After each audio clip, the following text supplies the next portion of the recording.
Our next speaker is a doctor of acupuncture and Chinese medicine, as well as a teacher of martial arts and Qigong. Having studied the arts of Taoism, Chinese medicine, and martial arts with Jeffrey Yuen, Greg is part of the 89th generation of Taoism within the Jade Purity Yellow Emperor Lao Tzu sect of Upper Purity lineage, and is part of the 27th generation of Longmen Chuanjin, or Dragon Gate Complete Perfection lineage. He also taught Chinese medicine at Taoist Traditions College in Asheville, North Carolina. His background is a lot like the traditional Chinese medicine formulas that he prescribes. The components that make up who he is to work synergistically to create a product even greater than the sum of the parts involved. Somebody who really walks the walk and lives the medicine. I'm really interested to hear what he has to say on the Taoist ideas of the spirits and souls of Chinese medicine. Give a nice warm Zoom welcome for Greg Casey. Thank you so much, Sam. I'm so happy to be here, and thank you to you, Master Joe, for hosting the conference, and to everyone who helped put it together. And a special shout out to Mary BP, who recommended me to you for this. So if you're watching, a colleague and friend of mine, of both of ours. So thank you, Mary. And I've been really excited to share today's topic with everyone. What I'm going to be using is the Zoom whiteboards, where I already have a one that I kind of started, and I'm going to share the screen to that right now. And so did you all see a whiteboard pop up by chance? Let's see. Should I do that right?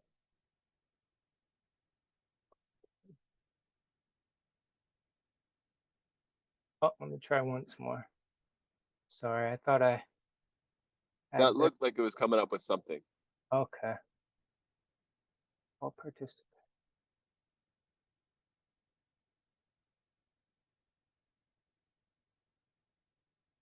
Okay, there we go. Did that come up for everyone? Can you see where there's a title, Taoist Medicine and Healing? That looks good. It's a little bit small if you want to expand it a bit. Yeah, it's at like 50%. How's that? It's still looking a little small on my end, but I guess I can zoom in. I don't know if that's affecting it for everyone else. If I hit that, does that change you for what you see, Greg? Not totally sure. It looks like there's different people within the whiteboard. So I thought people would just kind of see what I see. Um, Yeah, so okay, I'll we share may my have screen and then yeah. it'll close the whiteboard for everyone else. Sorry, I should have, I guess, done more on this earlier.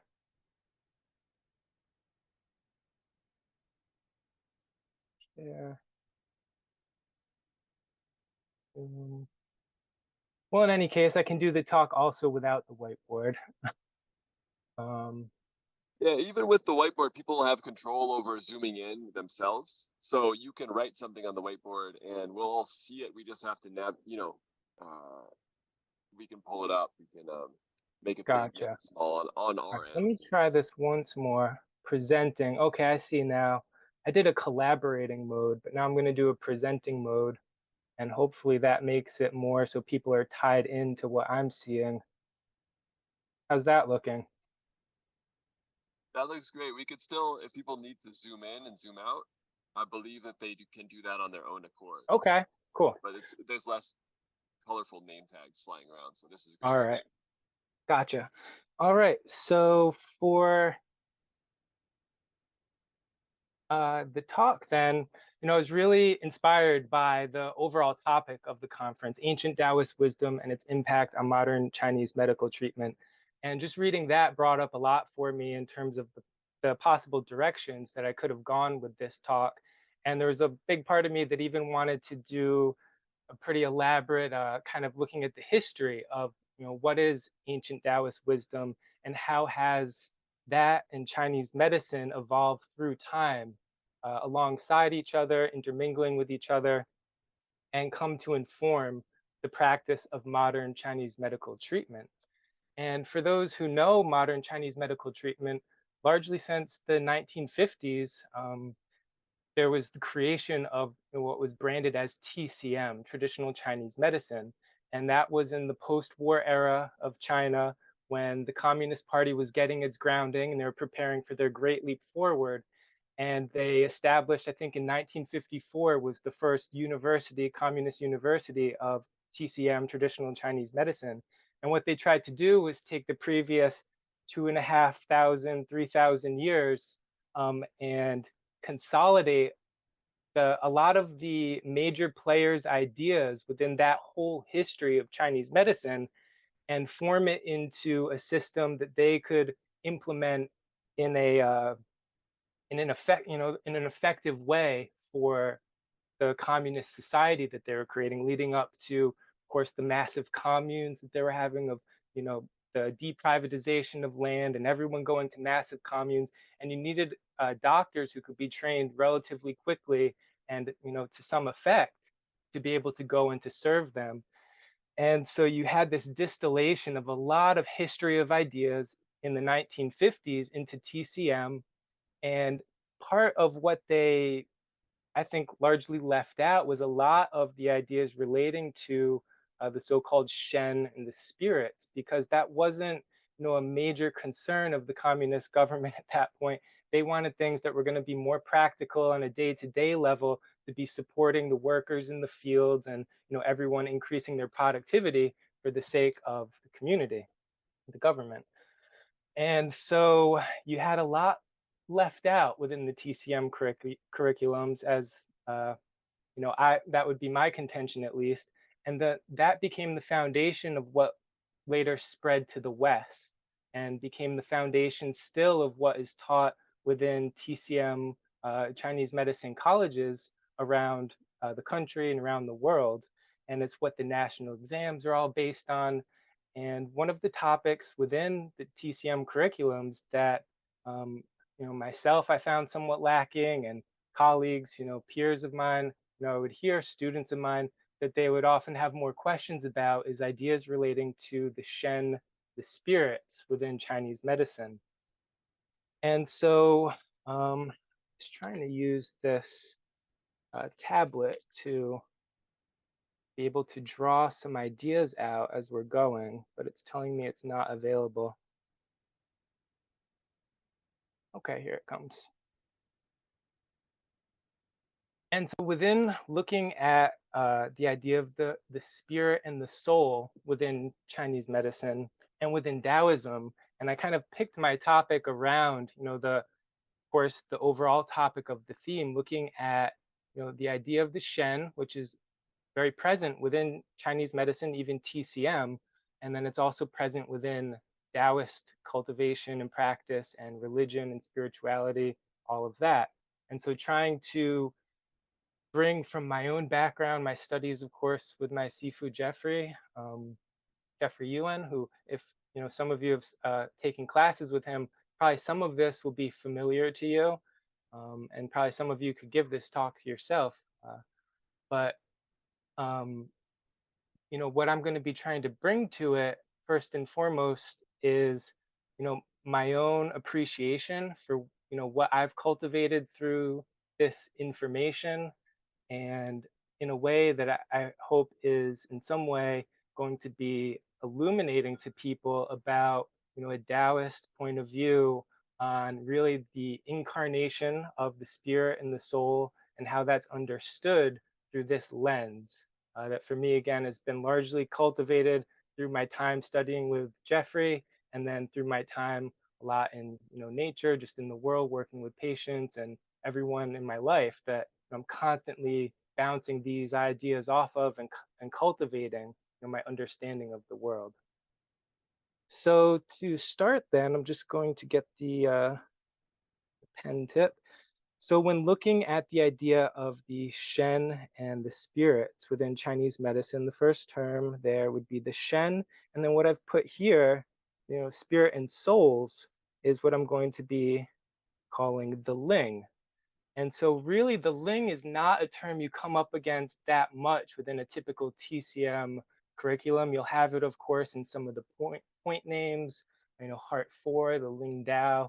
There's various points and herbs that have this character Ling, but they don't typically bring it into, the Machiocha Foundations of Chinese Medicine. I don't think has that much to say on the Ling. They'll talk about the Shen, and what they'll tell you about the Shen is that it is the aspect of the spirit that relates to the fire element, and it resides within the heart. I'm going to be using shorthand for just initials for the organs. And the Shen, along with the heart, are what they call like the monarch of the body, that they are the grand ruler of the kingdom of your whole being. And they reside here relatively within the center of the body, within the heart. And the Shen then has these aspects of the Shen that reside within each of the organs. And so then you have, I'll just kind of work my way down from the top of the body. Then you have the Po that reside in the lungs, and that's the metal element. And then you have, we'll go to the Hun, and that's in the liver, LR I'm writing, and that's the wood element. And then you have the Yi, and that's in the spleen is the earth element. And then you have, of course, the Jur is within the kidneys. I'm writing KD, and that's the water element. And you'll learn within a TCM curriculum, each of these spiritual aspects of the elements of the organs are going to be related to different sort of, well, to the emotions of those organs for one thing. And so, they'll talk about if the person's, dealing with sadness and grief, that the Po are in some way going to be involved. That's the lung, the metal element. If there's an overthinking, a worry, an obsessiveness, that's the earth element. So the Yi is getting taxed during that. If the person is having a lot of anger and frustration and resentments and things like that, that's going to be affecting the Hun within the liver, the wood element, etc. So you'll get kind of a general idea of that these spirits of the organs are in some way related to the emotion of that organ and that element, and the general overall well-being of the person on a kind of psychological and emotional level. And that's, they don't really give a lot of strategies or further insights into the processes of how, these aspects of ourselves, these aspects of our spirit are coming into our body, into our being, they're incarnating, and they're each kind of having different roles and different different vectors, for lack of a better word, that they're trying to apply into our lives. So to get more into my own understanding of how I work with understanding these aspects of the spirits and souls, what I want to do is draw another little diagram. Zoom over here. I hope this is working okay. And be looking at the idea within, because this is, of course, talking about the soul, the spirit, is an otherworldly kind of matter.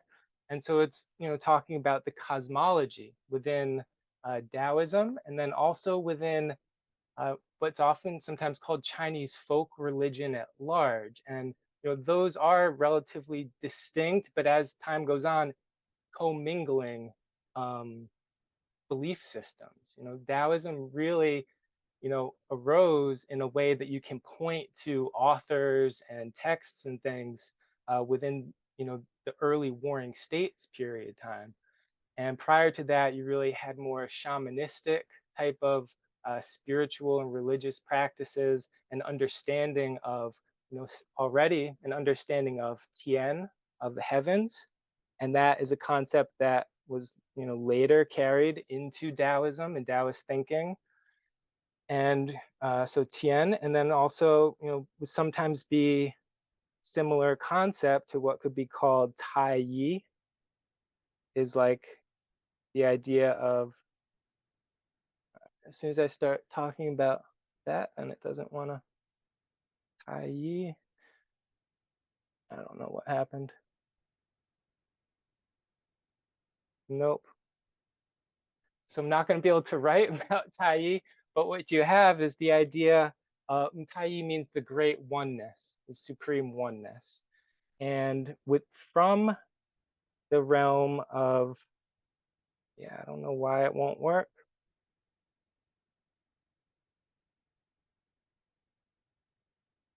Nope. Anyway, that's okay. I can draw it with my mouse, but it won't. That'll take forever. But from the realm of Taiyi, supreme oneness, the what within some traditions would be considered the highest levels of heaven, as within Taoism at least, there's multiple levels of heaven.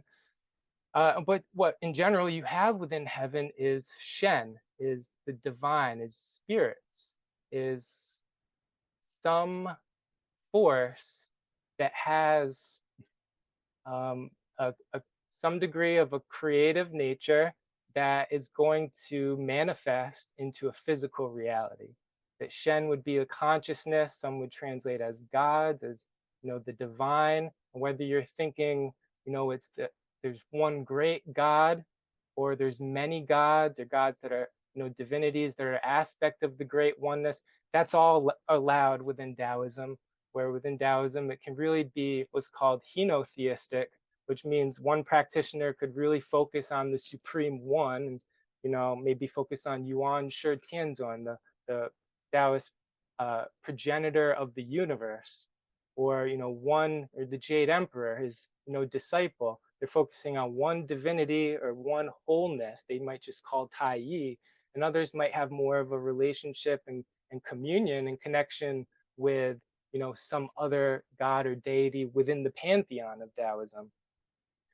But in any case, as you're looking at then the heavenly realms, then that is a force which, for the purpose of learning, is thought then to want to come into an incarnation, that it's going to try to take on, I keep trying to draw here, just won't work. It's trying to take on a physical body. If I can draw that pretty basically with my mouse. And as it does so, the point at which it primarily interfaces with the body is the point we all know in acupuncture, do 20. The point at which 100 things, Bai Hui, is metaphor for all things coming together. So that's where this idea of Shen, which you have outside of us to some extent, could be called the big Shen, how Jeffrey will often call it. And you might, try to say, well, is this the Da Shen or the Tai Shen? For those who know Chinese, maybe could make an argument for using either of those to describe it's great, it's big, or it's grand or supreme. And maybe we can get to more of that later. But in any case, the Shen comes down. It almost looks like it's going to work.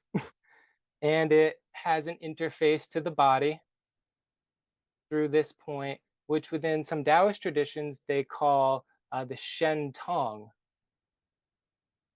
Right? It has alternate names. And as it does so, that's where it begins the process of really like a personification, that from all possibilities of all things that you could have been, this is the body that you're coming into. And what it's being guided by in selecting that body, and what it's going to sort of crystallize as within that body, is represented by the idea of the Po, which is typically translated as the corporeal soul. I wish that would work. I'm just going to talk, and if you can keep up, then that's great. There's just not going to be any visuals then. So as the Po comes down, and it's related to the metal element, the metal element within the body is represented by the lungs, and the lungs within the body are in the upper part of the body, along with the heart. So, fire and metal within the upper part of the body, relating more to the heavenly aspects that can reach up with the arms, the fire and metal elements that can reach up towards heaven. And what they're trying to bring down is a spiritual energy to have a condensation taking place of who you're going to be. And that condensation, the Po, the metal energy, I'm going to write M because I'm a little handicapped here, that comes down into the water energy. And now I'm just going to draw water because that's easier, into the kidneys, where we have the so-called Zhi, and also the Jing, the essence of the person. And so so the Po, you might even learn within TCM, I forget what those books say, but you might learn that there are 7 Po. And so what that means is that there are 7 major lessons that the Shen, the spirit, is hoping it can get out of this lifetime. And what it's done is it has, the belief would be, is it's chosen the incarnation through the parents that it's going to have and the location that it's going to be born and all of that type of demographic information to have the specific body and the specific circumstances of the life that you're living to have the opportunity to cultivate through and to graduate from the specific lessons that you intended to have for that life. And where those lessons come from, they're being influenced by what you might call your sort of karmic history, the memory of your soul, which is largely overseen by the Hun of the liver. We'll get there more. As like your sort of divine checklist, your divine bucket list of what are all the possibilities that I would want to incarnate into life to live out that possibility of life for. And as long as there's more things that you're craving and desiring, then that's going to keep on bringing you back to have a return, a new body, a new Po within that life to experience those lessons. And so they think you can take up to 7 major lessons within life. And those lessons draw from what are called the 9 palaces. So that's like a tic-tac-toe grid they use for the 9 palaces. And they use these a lot in feng shui. And they're talking about different corners of your house that are beneficial for different aspects of your life. That's the 9 palaces. Just going to test the, no pen. So over here you have the health palace. Maybe it'd be easier to type. This is typically called the resources. Oh no, that's not. Okay. Apologize that the pen and everything isn't working. So you have the health. If you're taking notes, I'll just hover over and you can try to fill in the blank. So you have here at the far left in the middle, the health palace. Here at the corner, typically called the resource or the wealth or the enough palace. Here, the prosperity or the fame palace. Here, the relationships palace. Here at the right side, it's called the creation or the children, the creativity palace. At the bottom corner is called the travel or the world or the global, sometimes the helpful people palace, sometimes the heavenly palace, the northwest direction associated with heavens, of course, within Chinese culture. And then at the north, and this is a compass, like the 5 elements as well. So this is north at the bottom, and that's the water element, of course. And so that relates to the, the career palace, they call it, sometimes the wisdom or the knowledge palace, but usually this final corner is usually the knowledge palace, and sometimes the wisdom palace. And then at the center, the 9th palace, or the 5th, really numerically, as they're ordered, is called the home, or sometimes the peace, or sometimes the heaven palace.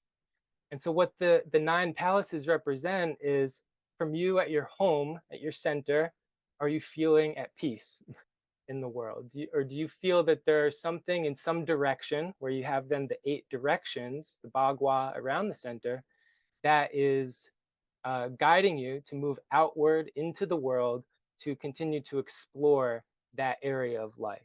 And if the answer is yes, that, you say, oh, I want to go out and I want to have this particular experience relating to this palace, whatever it is, then that's one of your palaces that you're working on, at least at this juncture within your life. Because when you look at the nine palaces, they're, of course, broad categories of life, and they're categories that really we're all probably going to have to deal with some level of issue or affirmation from that area of life at some point. But when you look at the palaces, the question is, are there some that are really major themes throughout your life? That your health is always a major theme for you, whether you're in poor health or maybe you really love health and wellness and you become a healthcare provider or something. Maybe it's the travel palace, that you can just never get enough travel throughout your life and you always want more travel. Or maybe you've had travel, but you're sick of it and you don't even really enjoy it. But then that travel, or that northwest corner, is a major palace from within your life, one of your major pose, one of your major lessons. And so from the nine palaces, the idea is you can have up to 7 po within you. And so it's kind of like the human body only has the hardware capacity to take on the software capacity of up to 7 po. And if you're trying to take on more than that, then that's probably where people are really starting to feel very stressed and pulled in all directions within their life, because there's only so much one person can handle at one time. And so that can be a reflecting board, using the nine palaces to reflect on your life and to ask yourself, what are the major themes within my life? And can I identify those themes through a process of, self-review, self-reflection, and cultivation? And as you do that, then you can start to come to have a better understanding of, well, these must be some of the po, that I'm harboring within myself, that came here to have this body, because that's what the po is translated as, the corporeal soul. And it was considered from very early times to really be, it's the idea that your body, the physicality, is itself something sacred and spiritual ultimately. We know that on a scientific level, we're all just vibration, energy, mostly empty space. And so what we see as physical, the body, the form that we're taking, the contours of our being are really, ultimately spiritual in nature, and they are corporeal and they're temporal. They're gonna, only last so long, and then this body is going to decay back into the earth. And with it, the po was considered to decay with the physical body as well. And the hun and the shen more then would return back to the heavens. And so there was within Taoism, part of the journey, at least for me, how I approach it is trying to discover what, are the major themes of my life, and, a process of reflection of asking, how accomplished do I feel I've become in these areas of life? And at what point do I feel, I've achieved, some degree of a sense of satisfaction or contentment or peace, that it's no longer something I need to strive to learn about, or, to go places or do whatever it is. Um, so that's one way you can be working with, these through a process of self-discovery. And once you do discover, these aspects of yourself, because that's the first, one of the major questions is, are these palaces of life really, are they really interests or concerns of mine? Or are they things that have been in some way heavily informed into me from the people I'm around, or, the advertisements of the culture I live in? Would I want to go on so many travels and vacations if I didn't see, whatever advertisements on TV or wherever it is? Just as a, random, I don't really want to travel that much. It's just the random example of how we can take on, I think, more po and more things to do in life than we initially intended to do. And we can add more to our bucket list, because it's easy for, I think, the spirit to be inspired and to say, oh yeah, that looks fun what they're doing. I want to do that too. And then you can get carried away with that and, become even, obsessed with that. And it's something you feel you have to do or something. but maybe it's more than you initially really intended yourself to do for that lifetime. The question of kind of fate and destiny that we're bordering on there, I'm not going to get into, at least at this point. And so the palace is one way to work with them, as well as you'll discover that, I can't really write it all out real quick like I'd like to, but they all relate to different elements. And so once you discover, oh, this is a major palace and theme within my life, working with the elements related with that palace can be one way to help you work out that palace and to lessen that as one of your checklist things that you're trying to do. And so I guess I'll take it at this point to talk a little bit more about the Hun, because I just kind of mentioned the checklist idea. And to me, the Hun, the wood element, is all about that overarching planning and goal-oriented vector that, like we see with plants. They start as something little, a seed, and they obviously they have a goal. They want to grow up. They want to get back to the light, get back towards heaven, to this, the fire element and the spirit. And so they really, I think of the Hun to some extent as they call them, of course, the ethereal souls, and there's considered to be 3 of them. I think of the Hun as kind of like the guiding forces that are trying to help remind us to move back upwards. Kind of like, this is my own sort of analogy, like the cartoons when we were kids, where they put, of course, the angel on one shoulder and the devil on the other shoulder. And I don't really, think that either the Hun or Po are good or bad or evil and whatever. But it's like the Po, it's kind of like this vector of metal, of descending, bringing energy down into a life, into a body, to have the experiences that that body can allow for, that life can allow for. And like I said, while you're here, you can definitely take on more things. And so it's like you can keep on, getting into more stuff, having more desires and, more interests, and that's great if that's what like in life. If you're, in a process of discovering all the wonderful things that there are about the world, then, that's a process of self-discovery. But then, you have the aspirational side of many people that is, looking to lessen their interest in physical type of things. And they are very much on what we would think of as a spiritual cultivation path, a vertical, like a tree sort of ascension kind of path.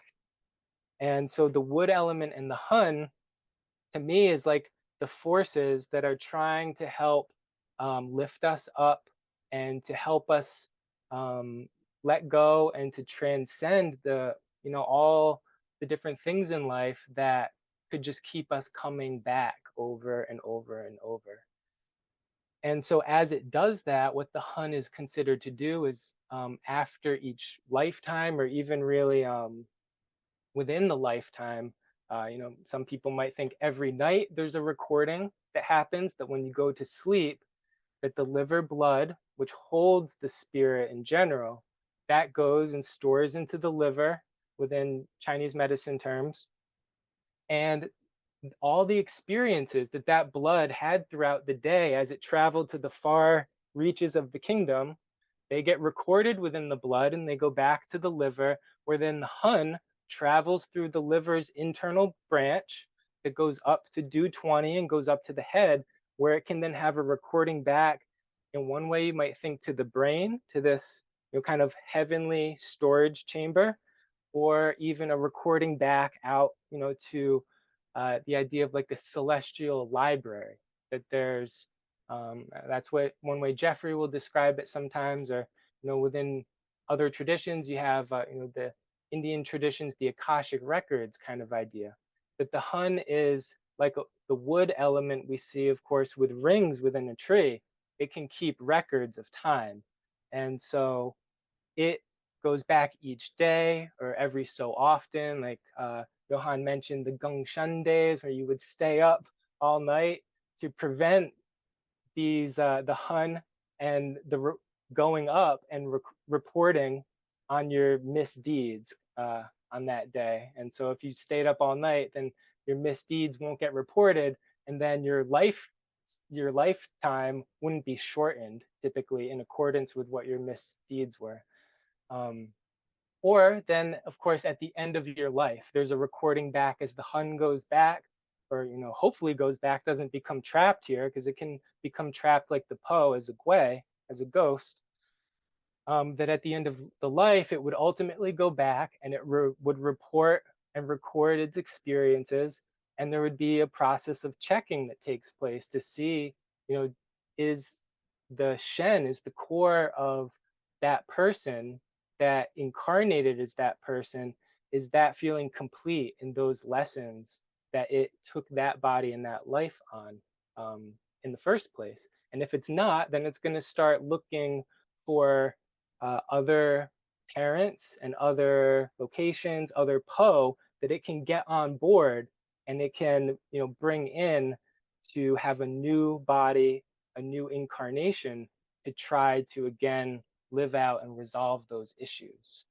And so that's where, through Taoist cultivation, there's been a lot of attempts and methods, internal alchemy and such, that's trying to help people come to know themselves first off. Do you know yourself? Do you know what your lessons are? And then can you come to a greater, sense of completion of those lessons? Chen is typically the word within Chinese and within Taoism that they talk about as coming to a sense of fulfillment, that you're now authentically yourself because you know who you are. You're not just living out the aspirations that society or whoever put into you, but you're really being who you want to be, who you intended yourself to be. And through that, now you feel complete in what your purpose was. And if you do that, then you can become anything you want to be. And that's where it's kind of blending in with the ideas of immortality and spiritual immortality, is that once the spirit has nothing it really wants to come back for, that then it has that sense of liberty and liberation to be able to say, well, I'm going to go finally beyond into some other dimension, or maybe I'll hang out, maybe try to help some of those humans who are still trying down there. And that would be like the Buddhist idea of a bodhisattva, or within Taoism, they call Shen, spiritual immortals, beings who come back to try to help. Or you could become like an arhat within Buddhism, or within Taoism, Tian Xian, that goes beyond, to whatever's next, to the great mystery. And so check the time here too, because I just kind of go all day. 11:08. Okay, so we have a bit longer.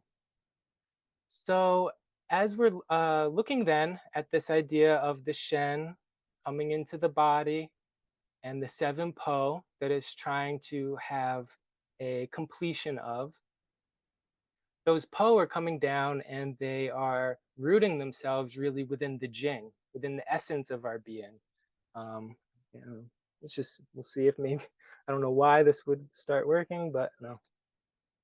So the essence associated with the water element is thought to be held within the kidneys, also within the curious organs, those, the bones, the marrow, the deep structures of our body and being.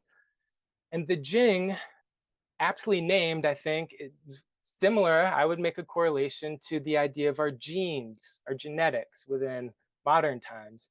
The Jing, the essence, is the water element, and it's considered to have the encoding of who we are. They talk about the kidneys as the ancestral tablets of what you've inherited from your previous generations, and that they have chiseled onto them the encoding of all of the trials and tribulations that your ancestors have been through, and that you're now the result of all of their struggles and triumphs, and that you hold within you still possibly the need for resolution of something within that ancestry that's been inherited. And so that would be, part of what you're inheriting as well, in terms of your kind of your load for this lifetime. There are things that are coming from the heavenly realms that are, more tied to like your past or alternate lives, as I like to think of it. And that is coming from a heavenly realm, things from your past lives. But then there's also things coming from your physical ancestry that they didn't, issues that they accrued throughout their life or they inherited from their ancestry, that they didn't resolve. And now you are the new generation. You're the new hope for resolution of all of the potential ills and woes of your ancestry. But what you need for that, to some extent, is a revelation, at least, of what those ills and woes and triumphs are. And so you do that by trying to bring an illumination to those things. And that's where a lot of meditation practices are coming in, you know, lower Dantian type of practices, where you're bringing the consciousness, the light of awareness of the spirit, and rooting that down within the dark depths of your being into the lower body, and through the breath, the physical movement and activation, and through the intent, the visualization, and just allowing the presence of your awareness to be there. That's going to start to activate the Jing. And like ice or like crystals that are hard and firm and something that is not yet flowing, if you don't feel that who you are is easily flowing out into life, then your Jing is probably locked up to some extent. And you start to soften that, and you start to allow that to move, and it starts to become something lighter. And that's, of course, like Johan was talking about, Jing now becoming Qi energy as it's rising up. It's becoming lighter, like a mist, like a steam rising up as energy. And as it does that, hopefully what you're figuring out is things about yourself, that you're having internal revelations taking place. You're just sitting there meditating or standing there or whatever, and you might start to have internal revelations taking place, maybe things about your childhood you never thought about some way before, or things about relationships, or whatever it is, whatever palace of life you might be struggling through. Maybe you start to realize where that encoding is coming from. And now that you realize it, maybe now you can be more deliberate in your attempts to work with it, or at least aware when those circumstances are popping up in life that are challenging that aspect of life for you. And so the Jing or the kidneys, the Zhi, it's so-called aspect of the spirit, that's typically translated as someone's will. It's most common within TCM books, I think, but also like someone's ambition, someone's motivation. And so the Zhi is it's responsible in that way for our survival, our deep survival of ourselves as a species and as a lineage. And of course, when you study TCM, so much about fertility and everything relating to the health of the kidneys and the strength of the essence and all of that. And the Zhi is really a motivating and a driving force held deep within us for life itself to be able to continue and to survive. And water, of course, is seen as, especially from a scientific point of view, the source of life. We don't know life without water. And so it's like the water element itself holds something that wants to be mobilized and to come into life. And so like how Jeffrey will typically talk about the Zhi is three components kind of the Zhi, or three sort of major areas of motivation that will typically drive someone in life. And so those, as some of you know, are the areas of survival, the areas of interaction with other people, interpersonal interaction to a large extent, and then the processes of differentiation, individuation, you might say. And so the processes of survival are largely governed by the first third of the 12 primary organs and channels, right? So the organs going from lung, large intestine, stomach, spleen, that you can breathe and that you can eat and digest as the basis for survival. and then we're getting into from there, from spleen going to heart. And this is, part of survival. And then, why heart is on the cusp here is, of course, sleep as well. And where the heart and a calm and peaceful mind comes into the component of sleeping. And then that's going into the small intestine, the bladder, and the kidneys. And so what you have, and then I'll just go through, kidneys, then to pericardium, triple heater, gallbladder, and liver.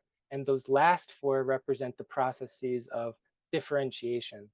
And so through interaction, you have, after survival, you say, okay, I'm alive. Now there's these people here I'm going to interact with. And of course, early on, that's your family, and you don't really get much choice about your family, at least post-heaven. Pre-heaven, you chose that family. So that was your Tian Ming, your heavenly contract that you signed on to, was the idea. And so now that you're here, you have these people to interact with, and whether that's your family or as you grow, then it's the people in your community that you're around. And we all probably discover amongst our interactions, there's probably people you'd rather not interact with that much. And so that's where pericardium starts to come in, the so-called heart protector, the Shen Bao within Chinese. And so that is the processes of differentiation or of separation, or sometimes we'll call power, where to be able to say, no, I'm not going to hang out with you, I'm going to go somewhere else, that is someone practicing their own autonomy, their own power to decide who and what they want to be around and interact with. And then as it moves on, it goes to triple heater, gallbladder, and liver. Those are all going to be very much involved with the sort of the liberation of the person ultimately from their body, from their incarnation, where the triple heater is going to be trying to activate all of these potentials within ourselves. It's going to be trying to clear out all the crud and help us ultimately transform the denseness of the essence of who we are, of what our potential is, and transform it into something light and move it up into something more refined, into something more aware, hopefully. And then the liver, the gallbladder's cleansing out so much of the crud as well. And then the liver is going to take you on the final ascent up to due 20, up to the heavens, if you don't get caught at liver 14 again, at the cycle gate, as it's so called, where you could get pulled back into lung 1, stomach Ren 12 and lung 1 to the beginning of the channel sequence again. I hope that's clear to people. I know it's a lot without the drawing, at least, especially. And so the final component, I guess I didn't talk about, is the so-called yi. And usually we'll translate that some as the mind, some as the intelligence, as the intent. And the yi, of course, relating to the earth element, that's a component that to me is largely, it has its basis in the sort of pre-heaven, or the intended, version of who we are. It has its basis in our essence, in our what they call the Xing, the essential nature is sometimes translated as. But it can easily, it's all about, like, the earth element taking in information, like we take in food from the world around us. And so the yi, like our thinking mind, is going to become colored by the way that people around us see the world, the way that we're educated about the world, and then, yes, of course, by who we are innately is going to be expressed through our yi as well. And so the yi, for me, the way I think of it is like the yi is involved whenever you're having like an intentful, awareness of any given thing. You're focusing, you're concentrating your mind onto one thing. And so that's where, it's at the center, the earth elements, energetically related to the center. I guess your liver's over here. And so the yi is trying to, have a focus onto things. So, how scattered are you amongst, the 7 po that you could be working on, if you have, because that's the thing is not everyone has up to 7. Some people, maybe there's just one major theme that you just can't get over through all the cycles of life and death, maybe that you've been through, and you come back and there's just really one major po lesson that you need to resolve. Maybe you do have 7. There's a lot of things. You're kind of a new soul or whatever, and you're trying to work out a lot. But how focused can you stay on maybe one thing at a time? And that would be to some extent a measure of your earth element and your yi. Um, so that would be that. Other component I wanted to talk about, I briefly mentioned, is just timing on 11:20 is the idea of the heart, where some of you might be familiar within Chinese medicine that the heart is the only organ of all the 12 organs that does not have as part of its character the radical for the flesh. Um, and so, what that suggests to me, and Jeffrey's talked about this a lot, is the idea that the heart itself then is not something physical, and really the physical heart that we have, that is the so-called Shin Bao, the heart protector, or as they'll sometimes translate it, the pericardium, right? So to me, at least in Chinese medicine, the pericardium, the Shin Bao, is the entirety of the heart muscle itself and the membrane around the heart. And then the heart itself is really something immaterial. And if I was to try to put a finger on it, physically, I think the closest we might get is the jolt of electricity that's crossing the sinoatrial node, or maybe the empty space itself that exists that allows that energy to move across would maybe be the heart itself, the empty space at the center of the heart. And that's where the heart then, so like I said, is the residence of the Shen. But what it's the residence of in this life, and Jeffrey will sometimes call this the little Shen, as compared to this idea of the big Shen I mentioned before. And when the big Shen comes into the body, it comes down and it roots itself within the heart protector. And that's you taking on now this overall persona that this body and all of these other components of your spirit have come together to form for this lifetime. So the little Shen is like you as an individual, or it might be, relatable to the idea of, you as an ego, that you have an identity that you relate to, and other people have those identities as well. And, you understand we're different people, but then you might also have some contention that we're all part of something that's greater than that we're all part of a great oneness, that we're all part of some sort of a collective consciousness that extends beyond just the boundaries of who we are. And so that to me is like the relationship between the heart and the pericardium, the little Shen and the big Shen.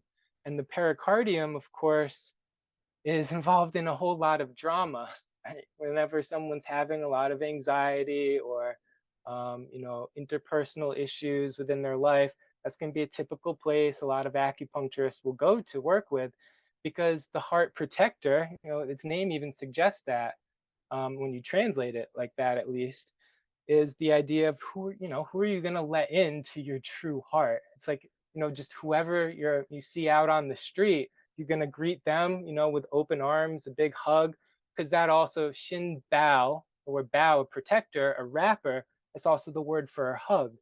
So it's like the idea of who are you going to let in to your heart of hearts? Who do you even really feel you have access to your heart of hearts? Or are you living some sort of facade of yourself, in the world? And, how much do people really see you and your, like Johan was talking about, your sincere, essence of who you are? Are you putting up some sort of a persona, that you're projecting outward, or you're putting up some defensive measures, that you're trying to utilize for yourself in some way? And so that's, to me, a lot of the relationship of the heart and the pericardium taking place. So I see we're about 10 minutes or so, 5 minutes to 11:30. I didn't know if we should leave any for questions. Um, that's more or less what I was hoping to convey, of course, without Awesome. a lot of the capacity to draw or whatever. But No, that's awesome, Greg. Thanks for illustrating and really animating these body spirits for us from a Chinese medical perspective. So the way we're gonna do it is we're gonna go through the chat here and just pick out some questions, and you can answer them as you see fit. And if you have more questions, please don't hesitate to put them in the chat, because I'll go through a few. We're before lunch, so if you don't have a strict time constraint, Greg, we can get to most of the questions. yeah, Um, got nowhere to go. Awesome. Cool, cool, cool. So let's go right here to our first question. And let me know if this, this one in particular may be slightly related to a different lecture. Um, could you please explain how the seven po develop within the central nervous system in interaction with the hun? And Andre goes on to say, I've read a transcript of Jeffrey Yuen about it, but not heard this directly. Sure. So of course they didn't have back then exactly the idea of the CNS, central nervous system, but what they did have, and maybe what you're referring to, is of course the Dumai. They knew you had a spine, the Ji, the spine. And so something Jeffrey's taught about before is that when the Po do come into the body, there are these locations on the midline that they in some way take a residence within, or they have a resonance to in some regard, because we all know, each of these aspects of the spirit is supposed to be kind of housed within the organ it's related to, but there are these other areas of the body that can be in some way have a resonance to those spirits as well, and that could in some way elicit responses from them. So one that Jeffrey's talked about before is that you have these sort of, he talked about them, as I recall, like light switch kind of points, like switch kind of points to sort of activate the Po. And so these, I'll start with the back of the body, because that was mentioned, the CNS, relating to the spine and to the Dumai. And so Do One, a point, as some of you might know, has an alternate name called Po Men, the gate of the Po. And that was a activation switch for the 7 points on the Dumai above it, that each then successively related to one of the 7 Po that we could have within the body. And so that then Do One as a point could be a point to really inspire someone or to motivate someone, or even to have some sort of a revelation about, and I think about it a lot whenever you see people fall down or fall on their butt. And it's like the most, humiliating thing maybe is to just fall and you feel so stupid, but maybe, it sparks something within you, or maybe you've just been sitting and sedentary and really depressed, and all of a sudden that point awakens in some way, and it awakens something within you that brings a revelation of what your purpose is into life. Like we all know, the Zen master slapping you on the head to get a revelation up above. But I think like sometimes when you fall on your ASS, that can be a point of inspiration and, revelation about what you still need to work out. So that point, either through acupuncture, through some type of awakening, could activate then the 7 points on the Dumai above that. And then you could go further with acupuncture, or with stones or essential oils, or your mind, meditation of your energy. And you can be activating those points. And when you do, as they're, opening up, as you're gaining entry to those points, and they're becoming illuminated, they could be providing revelations to you about what your 7 Po are. And then similarly, you had on the front of the body where you have, I always mess up, is it right, Ren 14 is the low point of the Renmai, and that has this sort of symmetry, right? It's right at the base of the xiphoid process, a little it's like a tail. They actually call it like that, like the turtle dove's tail. And then we have the tailbone at the back where do one is. And so the Ren low point here, Ren 14, that can, 15 rather, right? See, I always mess up the point numbers. But in any case, right there at the bottom of the xiphoid, that then is the Renmai analog to the do my do one. And that then the 7 points below that on that Renmai, those are potential holding places for the Po as well. And so it's the idea that, you know, these are all points that are going to be traversed in some way, of course, through like the microcosmic orbit type of practices, or through various type of internal alchemical or Neigong practices. And so as they're being activated, that then they could be bringing some degree of revelation about what our purpose in life is. So I don't know if that's maybe in relationship to what he read about central nervous system and where the Po could be in the body. I think that's a really cool extra topic to get into. Red 15, if I you mentioned which one. Red 15 is Ren the 15, yeah. tail. It's hard to keep those Thank you. track of those. It's much easier as an acupuncturist sometimes to just know what it is under your finger. Yeah. Jeff is asking, do the 8 Bagua palaces map to the 8 trigrams? To some extent, like they'll do that in feng shui, and what they'll usually use within feng shui when they put this 9 palace, you know, mapping over this, and you know, so if you're going to do that like a compass, and you can just Google, you know, the 9 palaces, Google image search, 9 palaces, or in Japanese, and they use it a lot. They call it, I think, the 9 flying star key, because of the pattern that, you know, the palaces make when you number them 1, 2, 3, 4, 5, 6, 7, 8, 9, and that those palaces change each year. So that's why, you know, every year the different corner becomes a different palace within feng shui. But when they map it over, they're usually using the later heaven arrangement of the Bagua, right? So like fire and water would be at the south and the north axis rather than heaven and earth, because it's about energy moving in a post-heaven environment now. It's a living space. So that's what you use there. If that answers. Yeah, if anybody feels that they have a follow-up question, by all means, put it right in the chat. The next question we'll get to here is going to be, can you elaborate on the protection of the heart and identity related not to an individual, but to different lineages? Yeah, I mean, so to me, like what that's speaking to is there are many types of lineages, of course, you know, family lineages, work lineages, you know, spiritual lineages, whatever it is. And they're all really things, of course, we're taking on as part of our persona and our identity within this life. And so I think, you know, just like anyone can become protective of, you know, anything within themselves, you know, they might take that on in a way that they feel like they have to become protective of that. Will you read the question once more? Make sure. Yeah, so can you elaborate on the protection of heart and identity related not to an individual, but to different lineages?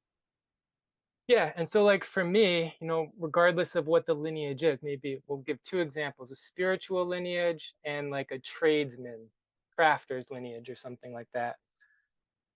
Like a protection, you know, your identity, I think, you know, people, this is going to be especially metal type people, they want to think they're the best and they have the right way and the best way and everything. But when you really get into the spirit of it, you know, if you're truly a tradesperson, maybe you're a smith, whatever, I'm just coming up with that, a blacksmith, and you want your forge to feel like it's, you know, to have the highest reputation and whatever, and the forge down the road, you know, you want them to go out of business, you get all the business. So do you go and you sabotage, you know, their forge, and you pour in, you know, bad ingredients to all of their, you know, iron that they're going to be using and whatever?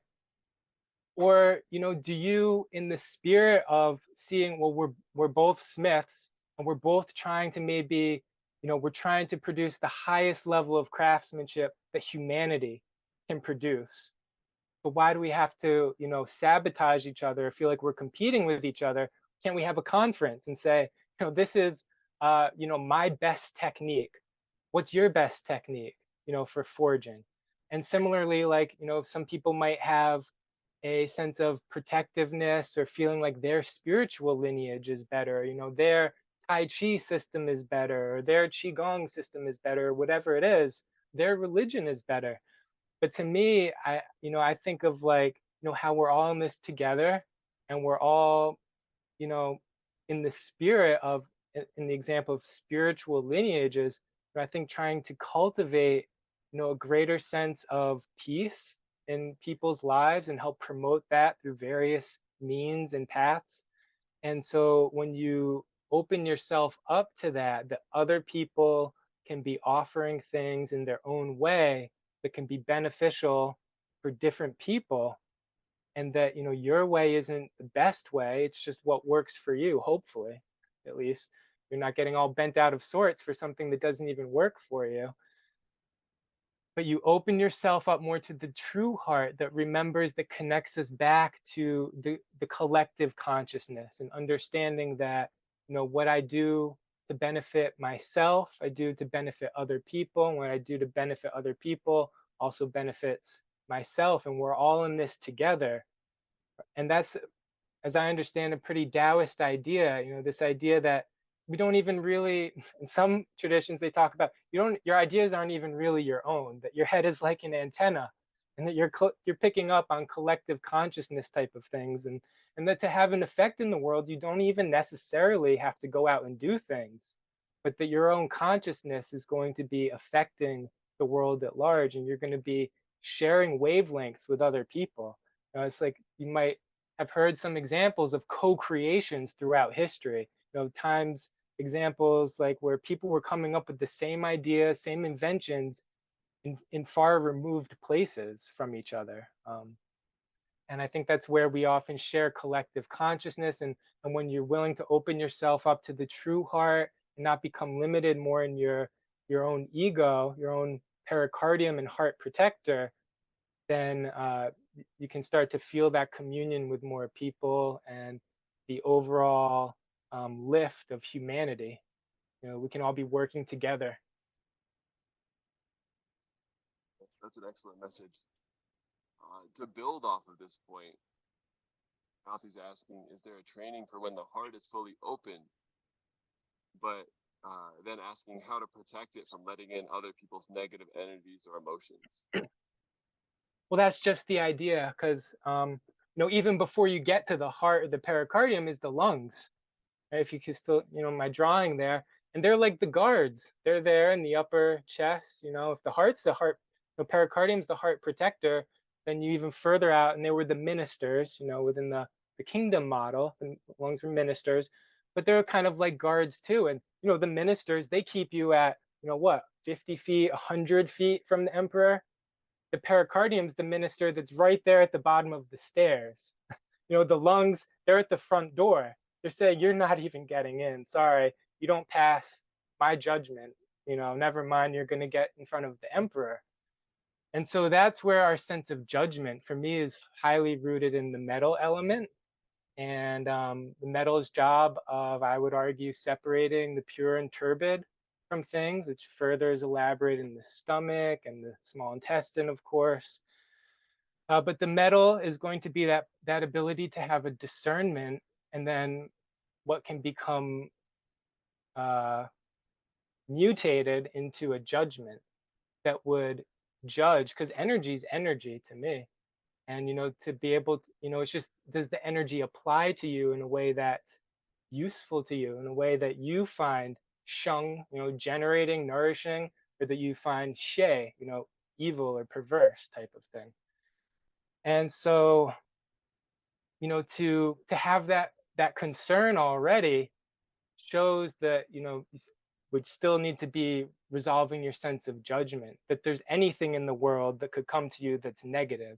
because that's what, I mean, if you're going to try to be, you know, a Taoist cultivator, this idea of becoming an alchemist or maybe becoming like a saint, is that whatever it is as an alchemist, the world comes to you, you can transform the negativity into positivity, because you can transform lead into gold, you can transform matter into spirit and spirit into matter. If you, you know, if you're reading the stories and you believe those, or if you become a saint, someone, you know, you didn't do all the alchemy, but you fully accept the world just as it is, and you don't judge the world as it is, you just experience it, and you take each thing that comes as, you know, the lesson that it can be, and as the teacher that it can be.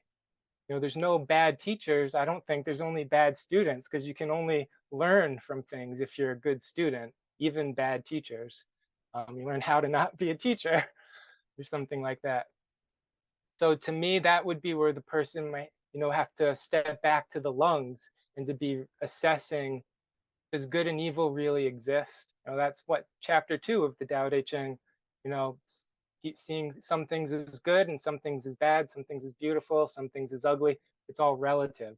So negative and positive is all relative to you. That's my answer. Awesome. Thank you for that. We're going to switch gears with the next question. Luminita is asking about the curious organs. Is the brain a curious organ? How are Yeah. the curious organs related or influenced by the Shen or Un in Yi? Sure. So the curious organs, as I mentioned, they're like deep repositories of Jing within our being. And so the curious organs, there's like 6 of them. And sometimes I mix up some of them. Like I think they put the spine with the brain. But in any case, you have the gallbladder. You have the vessels, the so-called vessels, typically thought to be the blood vessels of the body. You have the bones, you have the marrow, you have the spine, and you have the uterus. And the brain is in there somewhere between the spine and the marrow. They, you know, it's incorporated in. I think typically it's like with the spine, it's part of the central nervous system. And so all of these organs are thought to be in some way reservoirs of Jing, of essence. In particular, the marrow. Some of you might have heard Jeffrey talk about this this when the spirit comes into the body, part of where it's stored into is within the marrow. It's like a deep holding of the encoding of who we are. And then that's further held within the bones, protected by the bones. The brain is called the sea of marrow. And so there are all these areas of like a repository where the Jing is stored, and you have the potential, you know, to access that Jing in a way to bring out that energy that's stored there, to bring out, and it becomes Jing Qi when it comes out. We read the question once more now that I've just gone through the organs.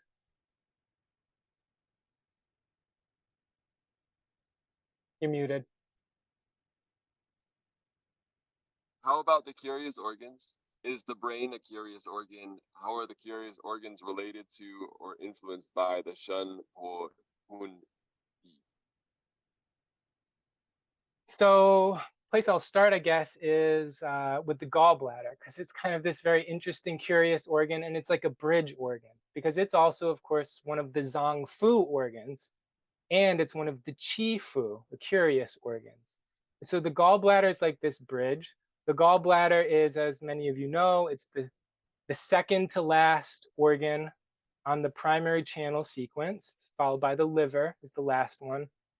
And what that is really trying to allow for, hopefully, is that if you've gone, it's basically saying if you've gone all the way through your life and you've accumulated more than you intended to, right? You've taken on a lot of stuff, and probably have a lot of health issues and different things going on. But in any case, the gallbladder represents the attempt to cleanse out the system on a deep level. You see that with the low channel, you know, it in the lungs, the first low channel, they're the only ones that their longitudinal lows go away from the center. Gallbladder goes away from the center on the foot. So they're trying to move things out. You know, gallbladder is trying to cleanse out. And the essence on this journey back to the fire element. That's where gallbladder as the wood element, it's through our whole life trying to help navigate us in the proper direction of growth that's going to get us to where we intended to go. And if throughout life there's just been more things that you've taken on that are weighing you down, like some of you know, the gallbladder opens the daimai, the belt channel, the the uh, the flat tire, you know, we wear around our midsection. It's all the stuff that's weighing us down in life potentially.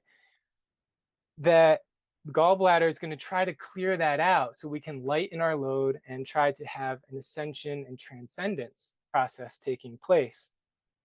And so that's where the hun would be part of that. It's like, you know, it's having its wood element expression through the gallbladder in a way trying to help us cleanse out the karma, cleanse out all the crud so that we can ascend and move upwards. Each of the, you know, so each of the spirits, like they were asking about the relationship of each spirit to the curious organs, and there isn't like a pairing of each spirit to each of the curious organs or anything. They pair to their organs in general, the five element relationships. But overall, there is, you know, they are going to be part of what's encoded into the curious organs because those are a deep level of who we are, especially things relating to the water element, the jur, you know, overall motivation of us as a species, because curious organs relate to the evolution of us as a species as well, and what's passed on through generations, you know, the bone structure, the, you know, the structure of our central nervous system and all of that type of stuff that, you know, an archaeologist could define someone as being human based on their bones. These are really deeply held things within us. You know, the amount of space within our brain, our skull for our brain. So definitely there's an encoding within the curious organs of our ancestry and our spiritual components as well. Best I can Awesome. answer with that right now. Yeah, totally. I think we're gonna go with one last question right now. Gia's asking to go back to when you were talking about Ren 15, the turtle dove's tail. She was saying she thought Ren 17 was more related to the Po. And if they're, you know, is that wrong? Are they both related?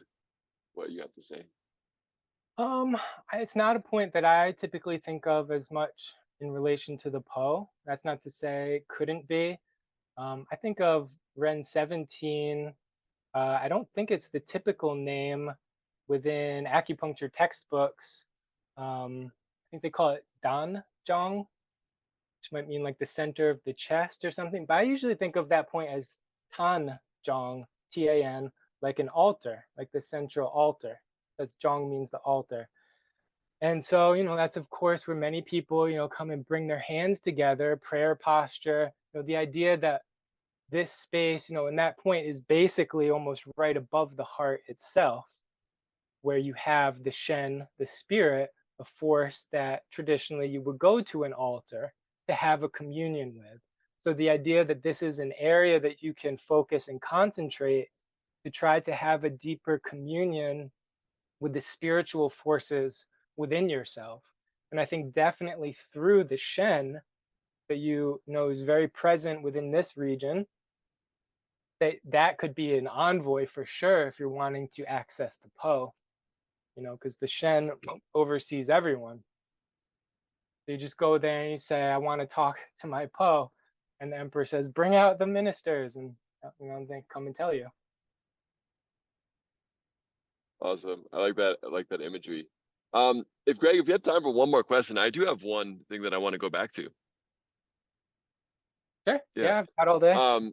Sure. So I was curious when you talked about, in particular, and this could be any of the imbalances you mentioned, but in particular when you talk about ancestral imbalance, you talked about, you know, meditating or, you know, perhaps, you know, as acupuncturists, we see sometimes people have revelations even on the treatment table about what needs to happen. But I'm curious if you've seen in your practice or even as, you know, a more general example, of what that looks like when someone really like goes through that process and resolves it. Like what is an example, you know, kind of just like the before, during, after, you know, doesn't have to be too like an entire story, but like, you know, I'm curious what that looks like in practice.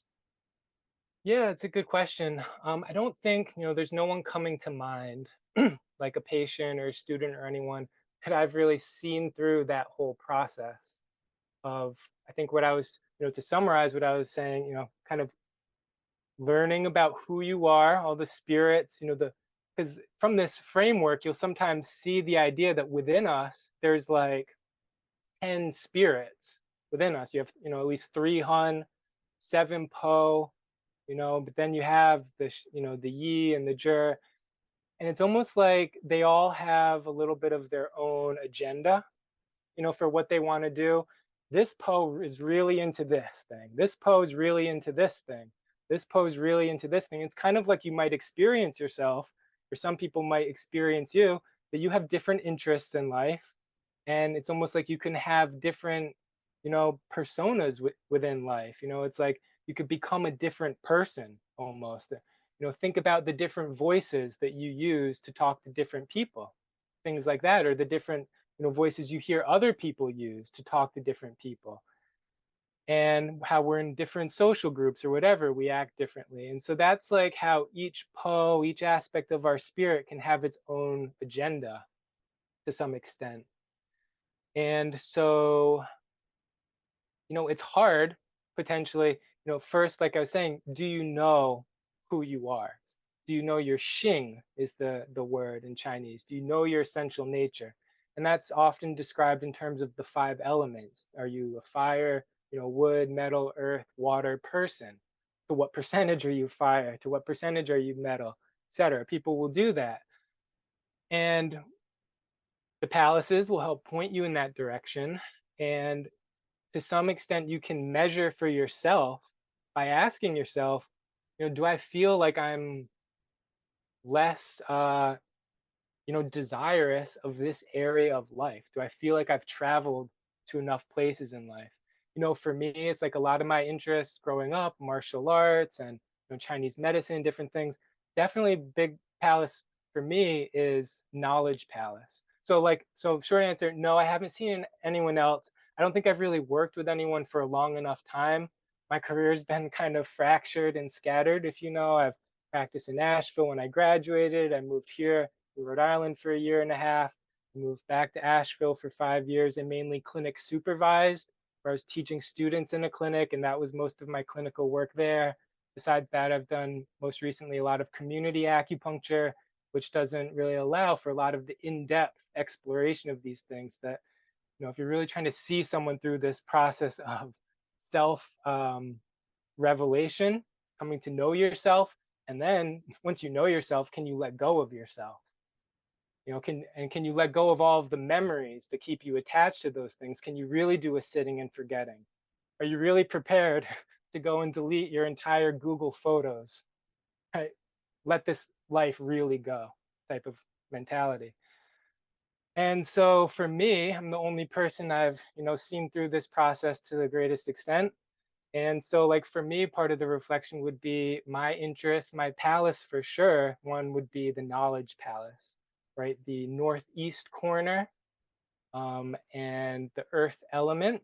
And so definitely, for me, going to school, Chinese medicine school, studying, really a lot of different styles of Tai Chi and Qigong, and at various junctures of my life, getting pretty bent out of shape sometimes. If I couldn't make it to a seminar that I really wanted to go to with a teacher, or my wife will tell you if I'm going to be late for one of Jeffrey's classes in the mornings, got to work on that kind of thing. But over the years, definitely have noticed lessening of that desire. I'm still interested in these topics, but when I go to his lectures now, I'm no longer feverishly writing down everything that I can. I typically would just listen more. And if I'm missing a lecture, of his or something, then I'm okay with that now. I'm not, I'm not as interested in pursuing, the educations as much as I used to be.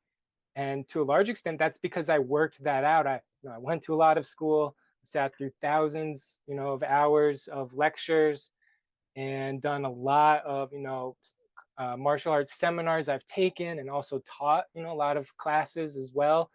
And, to what extent in these different interests in my life do I continue to feel compelled to do those things? And it definitely, for some of them at least, feels less and less, you know. And so that would just be one example of an area of my life, and how through time I've become aware, that I've had a desire for these things. It's part of what I believe brought me into this life, was to learn about a lot of these topics, and now to be able to, because really I'm a personal learner. I went to school really to be able to learn things to apply to my own life first, and then to be able to share with others. And so, I feel relatively, to some extent, complete in that. I'm still curious, of course, learning more about Chinese medicine, being here for everyone's talks this weekend and everything, getting different perspectives, but I'm no longer, I'm not going to take out another student loan to go learn more about it, or something like that. I'm not that curious. No, I'm not going to get bent out of shape if I, am missing a lecture of Jeffrey's or something, or, That's so awesome. That's a part of really my own relatable. process. Yeah, that's a really relatable example. Cool. So that illustrates it quite well for me. Cool. If we don't have more questions, we've already, we've gone over time. Thank you for being generous with your time, Greg, and for your wonderful talk.